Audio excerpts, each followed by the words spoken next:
All right, we can go ahead and start. Yep. Okay, we are now live on the Facebook. We're going to continue. I'm going to do a little bit of review from last week, and then we're going to play a little short game. We're talking about what happened last week when I finished talking about what happened during that 400-year intertestament period between the Old Testament and the New Testament. Even though it's not recorded in the Word, there was a lot going on in the world. As I said last week, Judea was ruled at the close of the Old Testament by the Medes and Persians. Then the Greeks came, and then after that the Romans. But the Greeks, Alexander the Great, 336 BC, I think, when he was born, and his successors took Judea. The Greeks did not just conquer territory and leave the people alone or try to move people here, people there. They took over, and then they wanted to turn everybody that they conquered into little Greeks. They wanted them to have the Greek culture, the Greek religion, the Greek philosophy, the Greek way of thinking, and if you thought anything else, they were just going to wash you clean off it. Herod the Great was a Hellenized Jewish person. So he bought into all the Greek stuff, hook, line, and sinker. And the Jewish people, for the most part, we talked about last week, they resisted in every possible way. That's why the Pharisees came on the scene initially. The Pharisees were founded because it was a resistance movement against Greek culture taking over Judaism. So it started out good. It started out as a way to preserve Scripture, to preserve the Jewish culture, to preserve the Jewish way of life, and then it just, turned into what it turned into at the time of Jesus. So they resisted in every single way except one way, and that's how they treated women and how they viewed women. They became total Greeks in that manner. I read some quotes last week, and I'm going to reread some quotes and add some more quotes this week. And I want you to guess with me whether or not these were said by Greek philosophers or whether they were said by Jewish scribes and rabbis during this intertestament period that led all the way up through the time of Jesus, or if they were said by Christian leaders. Y'all ready? All right.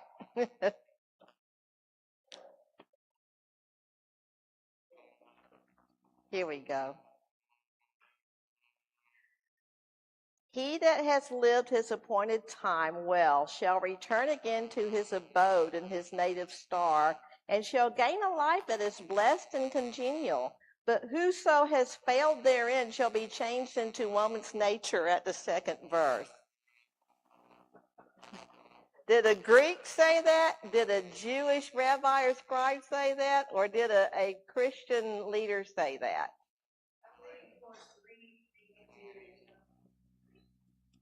Yeah, Plato. Plato said that, Greek philosopher.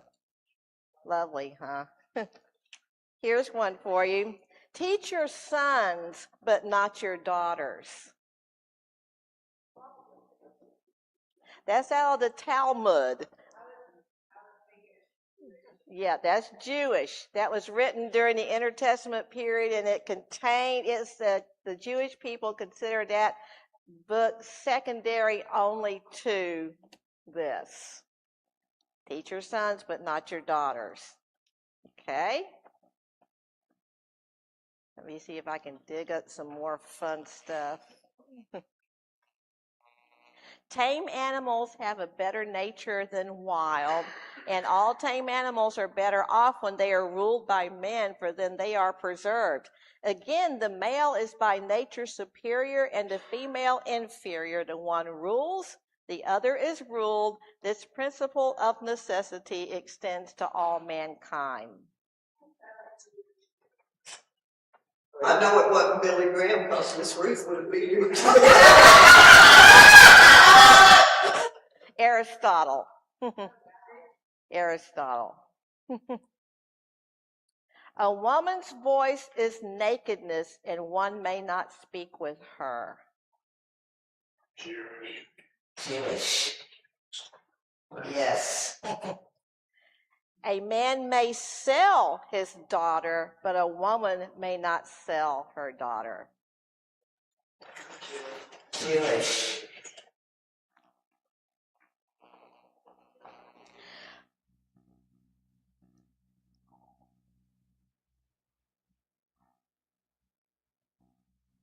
Hang on.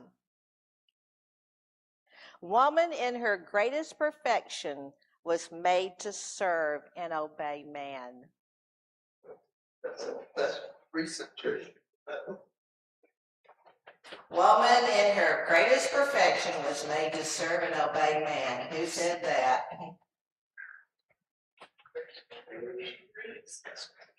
That was John Knox, the 16th century founder of the Presbyterian Church. Yep, jaw drops. Yep. Women are responsible for sin coming into the world, and their spite is unbearable.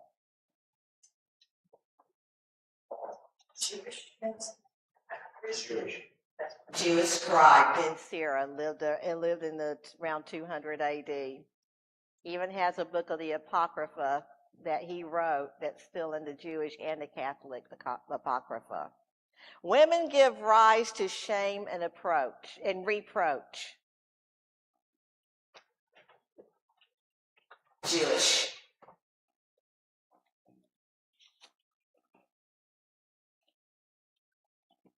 One more. Of what importance is your character to mankind if you were buried just now? Or if you had never lived, what loss would it be to the cause of God? Be content to be a private, insignificant person, known and loved by God and me. Leave me to be governed by God and my own conscience. Then I shall govern you with gentle sway.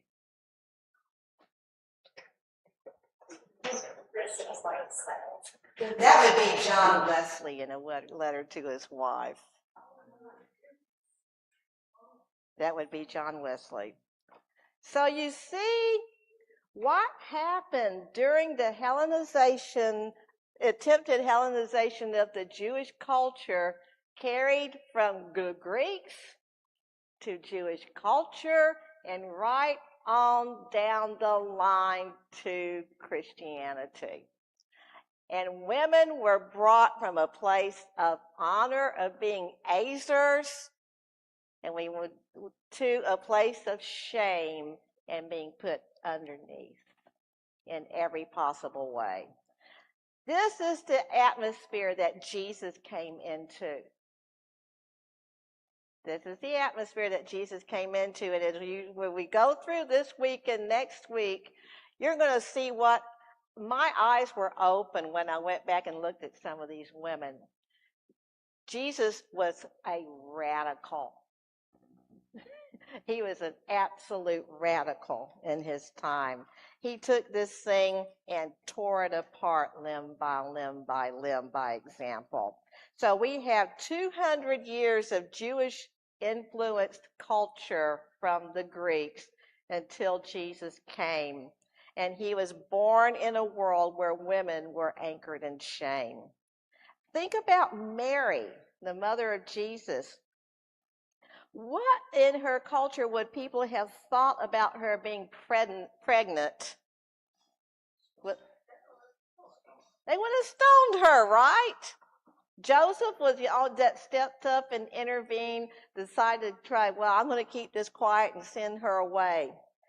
What would they have thought about an angel appearing to Mary and speaking to her? Remember, in Jewish culture, a lot of rabbis taught that you don't speak to another woman outside of your own wife, number one. And number two, a lot of them said it was a sin even to look at another woman. So you have these rabbis and scribes and Pharisees, they see a woman. Would that remind you of another religion that's alive and well today? Radical Islam, right? Exactly. Jesus is born into this culture, and here an angel appears and speaks to Mary.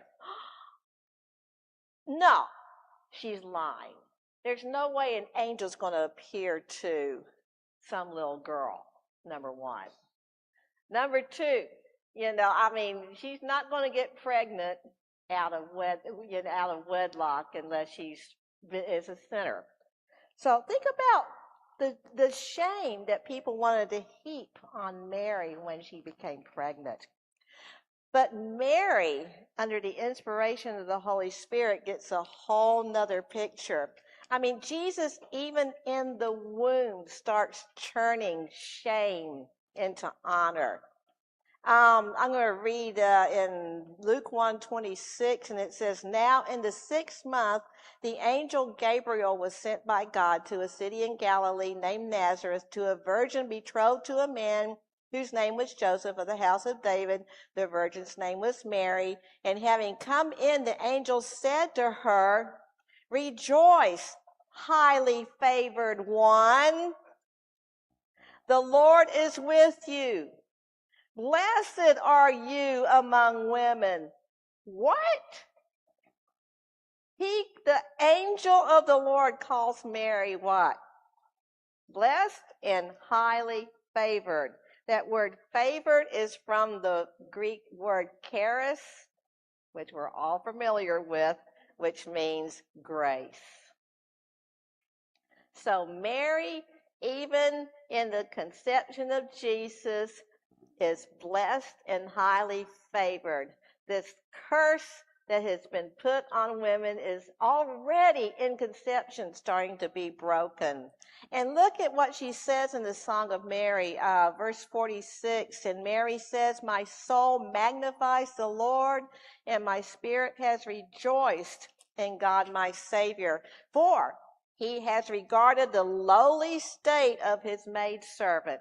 See, this wasn't just rhetoric. This wasn't just, something pretty and humble to say. She was lowly state. But he has regarded the lowly state of his maidservant. From henceforth, behold, all generations will call me blessed. For he who is mighty has done great things for me, and holy is his name. Even in conception, Jesus is turning the shame of women into honor. Now, let's look at another little passage, Mary and Martha. And by the way, I didn't get these out of books. This just started coming to me when I started putting this together. And I started reading these verses, having learned the background of women. And it was like, oh my gosh, oh my gosh, oh my gosh. The light started coming on for me for the first time. Luke 10:38, Mary and Martha, a very familiar story in which honor is going to replace shame for women. All about Mary, Martha, and Lazarus. So it says, "Now it happened as they went in that they entered a certain village, and a certain woman named Martha welcomed him into her house, and she had a sister called Mary, who also sat at Jesus' feet and heard his words." What? Number one, the Talmud says, teach your sons and not your daughters. Rabbis wouldn't even look at a woman, let alone let them become disciples. To sit at a person's feet, to sit at a rabbi's feet and be taught, it meant that they had become their disciple. So here this Mary becomes a disciple of Jesus, sitting at his feet, being taught equally with the other disciples. Do you realize how radical this was? He is breaking down this gender barrier. Not only that, she was in close contact with him. Not only that, she was sitting in a group of men. This is unheard of. Men and women mixing in a social setting. Ooh. I mean, it's crazy. So I'm looking at this and I'm thinking, all right, this puts a whole nother light on the following verses. But Martha was distracted with much serving, and she approached him and said, Lord, do you not care that my sister has left me to serve alone? Therefore, tell her, come and help me. Okay, first of all, that's a bunch of hooey. Martha and Mary have the 12 disciples and who knows who else is following Jesus at the time in their house. They got to have, number one, a big house for their time, right? They got to have room. Number two, they've got to have provisions to take care of all these people. That means they weren't poor people. They had some coin to rub together. Number three, if you got coin to rub together, you've got servants in this period of time. So you can believe, and Mary, number four, remember later on, and we'll catch that story when Mary took the alabaster box of perfume and broke it on Jesus' feet that was worth 300 denarii, John says, a year's wages. These people weren't broke. So Mary's got servants. I think Martha's got servants to help her. I think there's another thing here. Why did Martha complain to Jesus about Mary? Was it, and I asked myself this question, was it being too busy and she didn't have enough help? Or was it because Mary was breaking the traditional roles for women? Don't that put a whole nother light on it? Or was she jealous because Mary was getting it? Not like what she was asking for it, but she was receiving it differently. It could be. And look what Jesus says to her now. Jesus answered and said to her, Martha, Martha, you are worried and troubled about many things.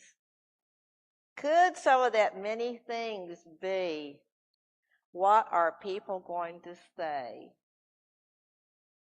What is our peer group going to say when they find this out?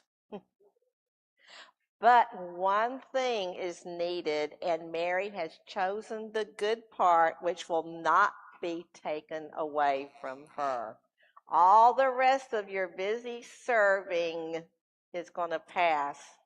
But Mary is sitting at my feet as an equal with my disciples receiving the word. I think it was an indirect invitation. Come on, Martha. Put it down. Somebody else can take care of this. Come on. Sit at my feet. Let me teach. Doesn't that put a new light on it? Okay, let's look at that story in John 12. I'm not going to turn there, but you know the story where Jesus said is in the house. This is right after Lazarus had been raised from the dead. They put on a big feast, a celebration. They've got all their friends and family and, lots of witnesses in there. And here comes Mary, the one that sat at the feet of Jesus with that alabaster box full of perfume, breaks it in front of him and everybody. I almost said God and everybody, literally God and everybody. Breaks that alabaster box of perfume, pours it on Jesus' feet, and then gets down on her knees and wipes that on his feet with her hair.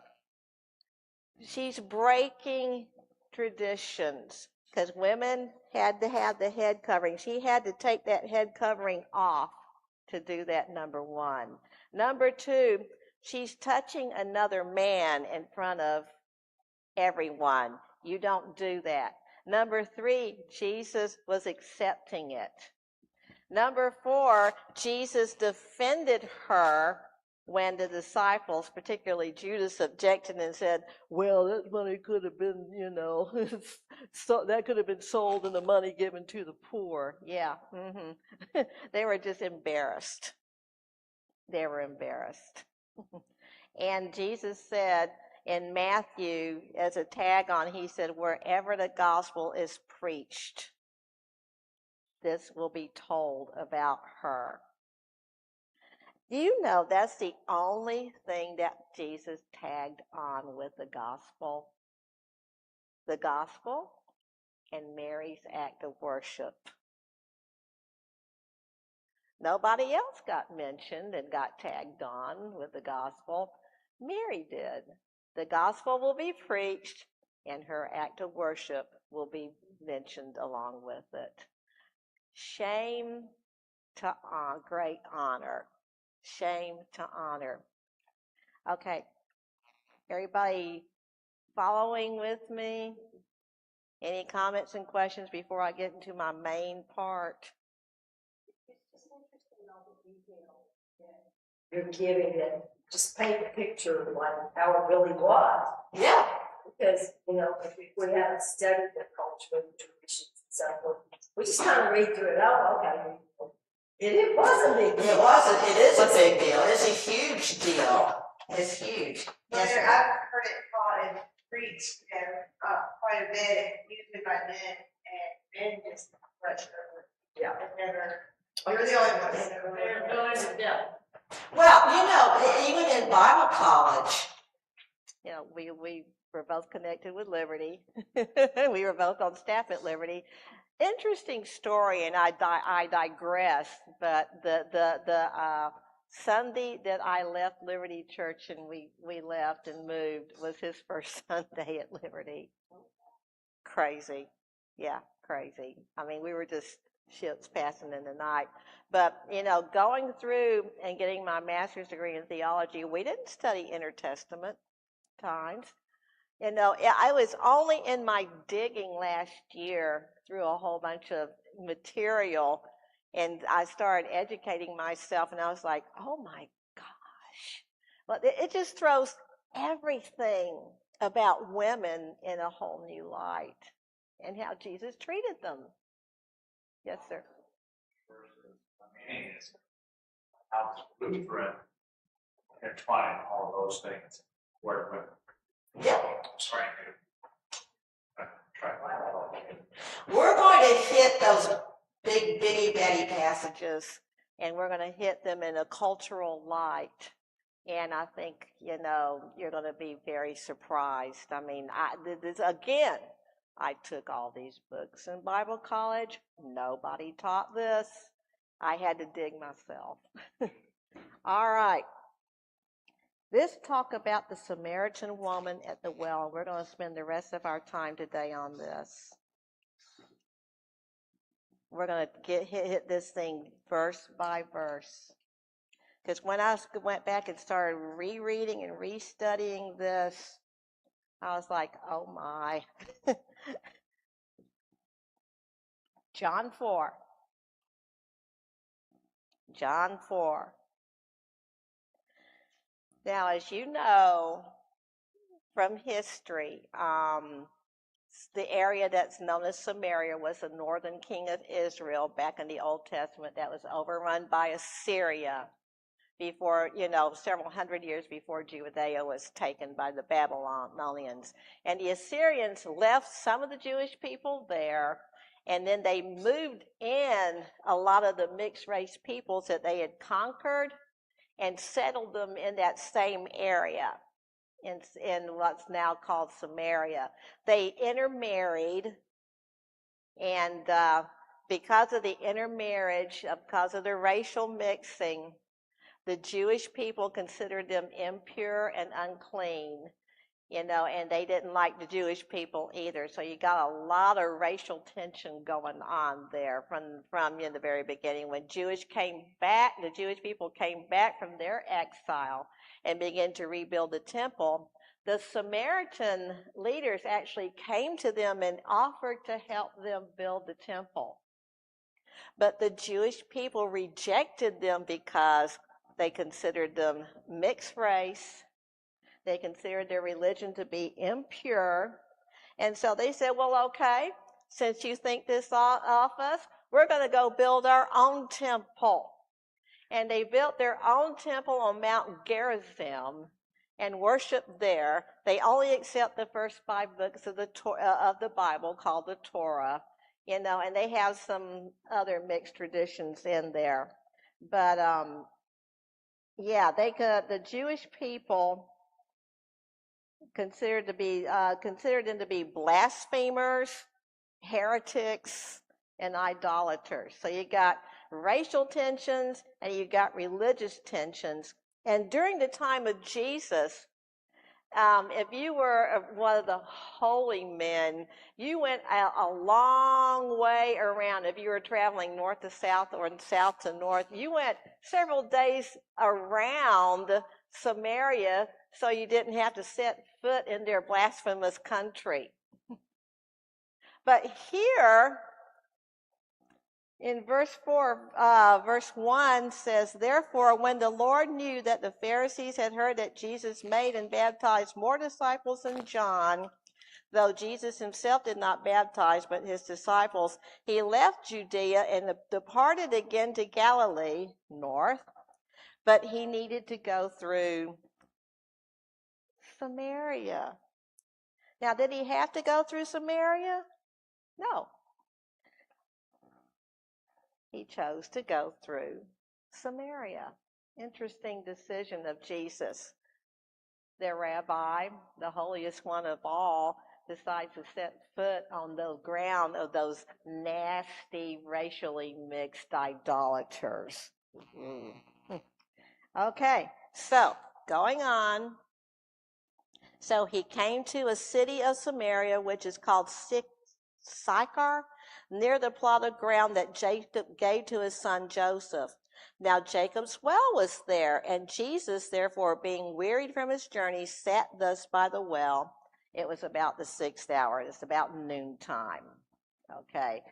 Everybody has already come and gone, basically. They come in early, they water whatever they're watering, and they leave. So there Jesus is sitting by Jacob's well. It's a very deep well. He has no way of getting water out of the well because somebody has to bring a rope and a bucket and let it down and bring water out of that well. So the norm for the day, as I said back then, was that all women were just alike. All Samaritans were just alike. Samaritans were just alike. What about us? Fill in the blank. All are alike.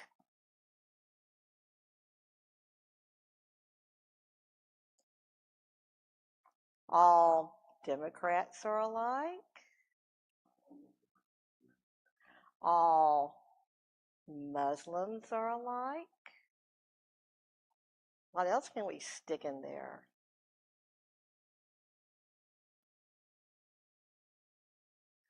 All Baptists are alike.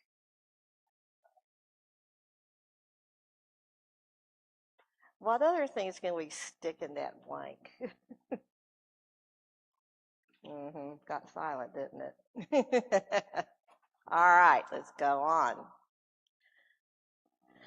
Verse 7, a woman of Samaria came to draw water. Jesus said to her, give me a drink, for his disciples had gone away into the city to buy food. Oh my gosh. Jesus is speaking to a woman alone. Bad boy. And asking her for something. Then the woman of Samaria said to him, how is it that you, being a Jew, ask a drink from me, a Samaritan woman? For Jews had no dealings with Samaritans. So he's breaking the norm here. Now, this woman already has 2 strikes against her. First strike, she's the wrong race. Second strike, she's a woman. 2 strikes against her. And here this strange man sitting by the well and strikes up a conversation. Could you give me a drink of water, please? And remember, this woman's coming to the well at noontime because she's ostracized by her community. And we'll read more about that. So here she is. Jesus is not concerned about race or gender or religion. Just that moment alone elevated the woman to a higher place. Because that woman was reminded of her shame every day at noon. Every day at noon. Then the woman, Jesus answered and said to her, if you knew the gift of God and who it is who said to you, give me a drink, you would have asked him and he would have given you living water. What? What are you talking about, man? Living water. Now, back in that culture, back in that day, well water, cistern water was considered to be different from running water, streams, rivers. Streams and rivers were considered to be living water because they moved. Well water was not living water. It was just water. And Jesus says, well, I can give you living water. Now, I'm thinking to myself what the woman's thinking. The woman says to him, sir, you have nothing to draw with and the well is deep. Where then do you get that living water? Do you see any rivers or streams around here? I think the first thing she thought was, are you cray-cray? You're cray-cray, man. Living water. There's no streams around here. There's this well. What are you going to give me some water out of? And then she goes on in verse 12. Are you greater than our father Jacob, who gave us this well and drank from it himself, as well as his sons and his livestock? Number 1, are you crazy? Number 2, who do you think you are? Who do you think you are telling me this? I don't know you from Adam's house cat, and you come up with this nonsense to me. You must think really highly of yourself. Okay, going on. Jesus answered and said to her, whoever drinks of this water will thirst again, but whoever drinks of the water I shall give him will never thirst. But the water I give him will become a fountain of water springing up to everlasting life. Well, that sounds pretty good to this woman. Okay, so you're telling me I don't have to come to this well every day at noon all by myself and draw this water. I don't have to be reminded of my shame every day at noon. You're going to give me a source of water that's all mine, and I don't have to face these people anymore. That sounds good. That sounds really good. So the woman says to him, sir, give me this water that I may not thirst, nor come here to draw. Jesus has thrown the hook out, and he's fixing to reel in the fish. And then 16, everything comes crumbling down in this woman's mind because Jesus gets to the root of her problem. Jesus said to her, go, call your husband and come here. Now, he gets to the root. The root of this woman's problems is not her race. It's not her religion. It's not her gender. The root of this woman's problem is that she's a sinner. See what we've done in society now? Everything's about race. Everything's about gender. Everything's about religion. When the real root is you're sinners. Everyone is without this living water is a sinner. And so here's the third strike. The woman says, I'm done.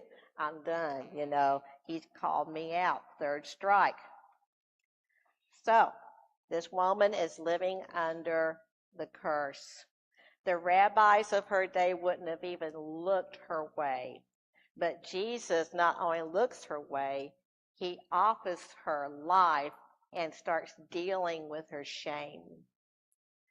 Okay, so the woman answered, said, I have no husband. I bet her head's hanging down right then. And Jesus said to her, you have well said. I have no husband, for you have had 5 husbands, and the one you have now is not your husband. In that, you spoke truly. There's no condemnation there. He's just calling out the facts. Calling out the facts. This woman's root problem is that she has looked for love, acceptance, and self-worth from everything and everybody, especially a man, apart from God. That's called sin. That's called the flesh in the New Testament. Oh, now, that's got to be real uncomfortable for this woman, right? So, let's change the subject. Verse 19. Let's get away from me. Let's talk theology. That'll get things stirred up. Verse 19. The woman says to him, Sir, I perceive you're a prophet. Duh. And then she jumps in with a theological question. She's not interested in this theological question. She's interested in diverting his eyes from her shame. That's what she's interested in.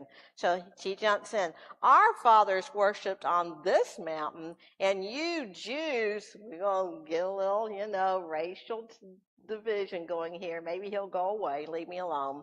Says that in Jerusalem is the place where one ought to worship. Now, Jesus is fixing to deal with all of it. He's going to deal with the race issue. He's going to deal with the religion issue. He's going to deal with everything that's going to separate this woman from her Father God. Jesus says to her, Woman, believe me, the hour is coming when you will neither on this mountain nor in Jerusalem worship the Father. You worship what you don't know. We know what we worship, for salvation is of the Jews. But the hour is coming, and now is, when true worshipers will worship the Father in spirit and in truth, for the Father is seeking such to worship him. God is spirit, and those who worship him must worship in spirit and in truth.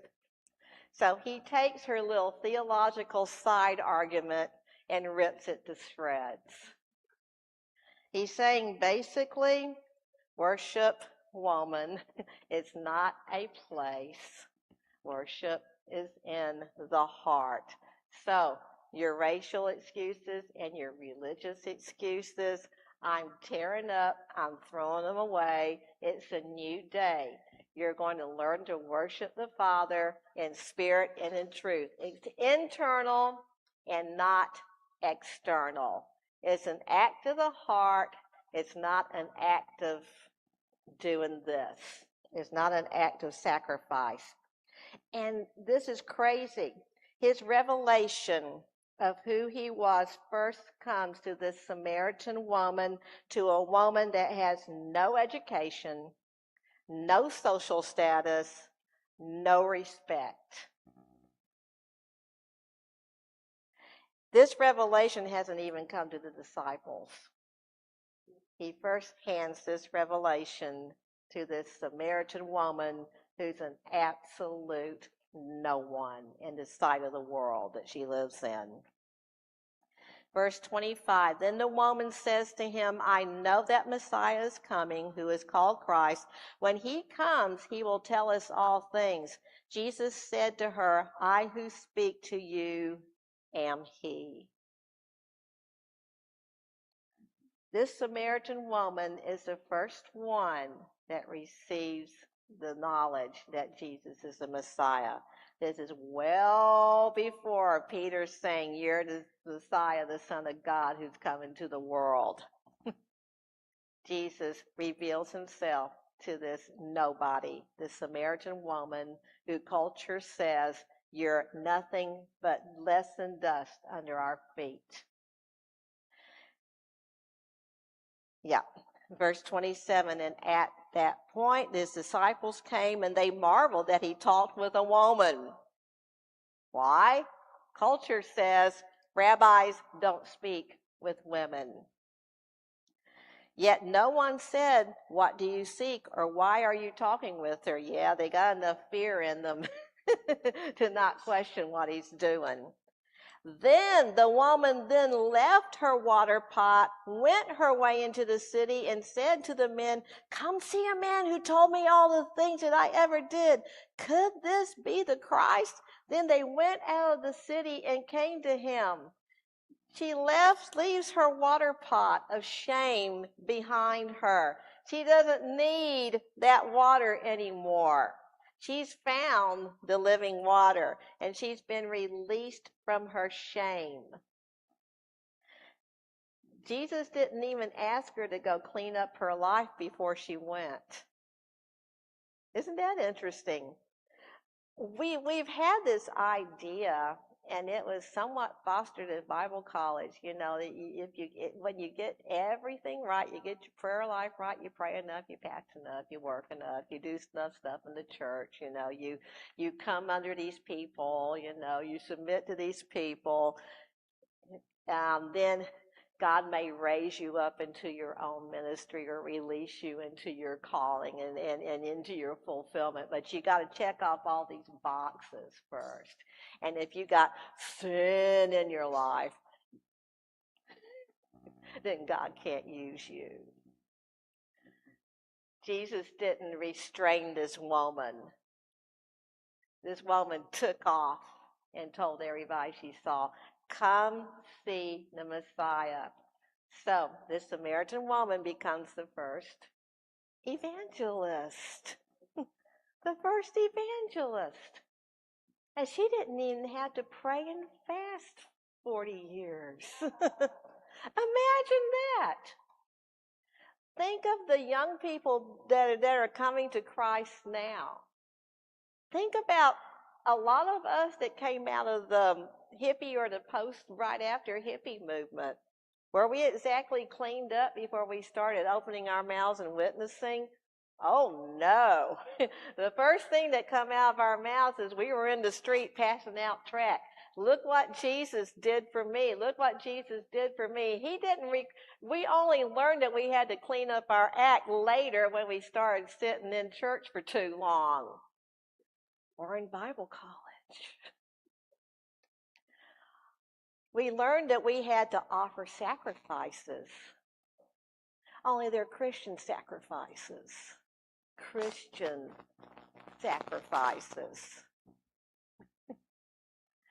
Which Jesus never required. All right. John 4, skip down to 31. In the meantime, his disciples urged him, saying, Rabbi, eat. But he said to them, I have food to eat which you do not know. Therefore the disciples said to one another, has anybody brought him anything to eat? Jesus said to them, my food is to do the will of him who sent me and to finish his work. Bingo. So this brought joy to Jesus' heart. That's why he went to Samaria, to find that one woman who would take the living water and run with it. This woman's conversion was his meat and his drink. Never ever said that he ever got that drink. but he didn't care. It was a dawn of a new day for women when Jesus came into the world. Jesus, the Son of God, loved and trusted women as equals in his kingdom, and still does. I know I'm preaching to the choir.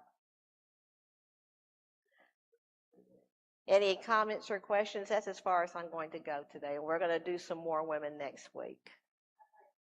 From my own study on this, a lot of people think that it's like today where women can divorce men, just like men can divorce women. Correct me if I'm wrong, but from my studies, she wasn't allowed to get these divorces. So she was rejected by time. She was thrown away by time. And she probably was thinking, like, after the first rejection, well, maybe this husband will love me. You know? So it's not like she was just jumping around sleeping with a bunch of men. She was being rejected and thrown away each and every time she got divorced. Exactly. So, I mean, that left the woman just broken because Because she was seeking to have her needs fulfilled through a man. And Jesus pointed her to living water that would fill her up, and she would never have that need again. All right. We're through with the Facebook, folks.